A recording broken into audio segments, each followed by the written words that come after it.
আমি doctor Rituraj Chakraborty, senior consultant traumatology Evercare hospital এবং সাথে ইমার্জেন্সি কোঅর্ডিনেটর হিসেবে আছি।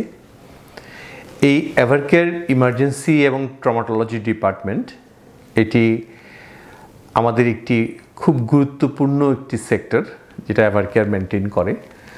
এখানে একই হসপিটালেই যে কোনো ধরনের অ্যাক্সিডেন্ট, যেখানে অর্থোপেডিক্স সেবা লাগে বা অ্যাবডোমিনাল সার্জারি সেবা লাগে, চেস্ট সার্জারি সেবা লাগে, ভাস্কুলার সার্জারি সেবা লাগে, এরকম যে কোনো অ্যাক্সিডেন্ট বড় ধরনের পলিট্রমা কেস এখানে ওয়ান স্টপ ম্যানেজ করা সম্ভব, যেখানে অন ফ্লোর ডক্টর থাকে, যেখানে আমাদের কাউকে কল দিয়ে আনা লাগে না, এবং সবচেয়ে বড় কথা যে সার্বক্ষণিক critical care facility, blood bank এগুলো আমাদের সার্বক্ষণিকভাবে আছে। তার ফলে খুব দ্রুত পলিট্রমা কেসগুলো ম্যানেজ করার মাধ্যমে মাল্টি অর্গান ফেলিউর ঠেকানো, যে কোনো ধরনের বড় ধরনের বিপর্যয় ঠেকানো, এসব একমাত্র এভারকেয়ার ট্রমাটোলজি সেন্টারেই সম্ভব। তো আমার মনে হয় এটি আমাদের অনেকের কাছে অজানা যে চট্টগ্রামে ওয়ান স্টপ সমন্বিত ট্রমা সেন্টার বলতে যদি কিছু বোঝানো যায় তাহলে একমাত্র এটা এভারকেয়ার ট্রমাটোলজি ডিপার্টমেন্টকেই বোঝাবে।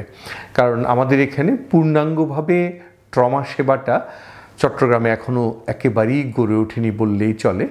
সাধারণত বিভিন্ন জায়গায় জেনারেল সার্জন বা ভাস্কুলার সার্জন তাদেরকে কল করে এনে এই সেবাটা দেওয়া হয়, যাতে একটা গুরুত্বপূর্ণ রোগী অনেক ঝুঁকির মুখে পড়ে যেতে পারে।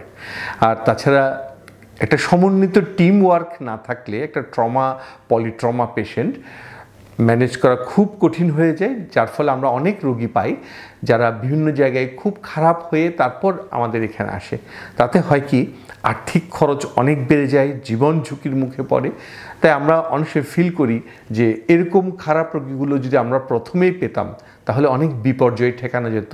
সেক্ষেত্রে অনেকে ভয়ে আর্থিক চিন্তাটা করে অনেক সময় এখানে আসেন না।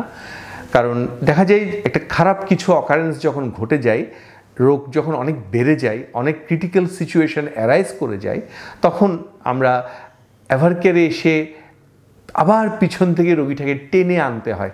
এটি অনেক বেশি ব্যয়বহুল হয়ে পড়ে তখন।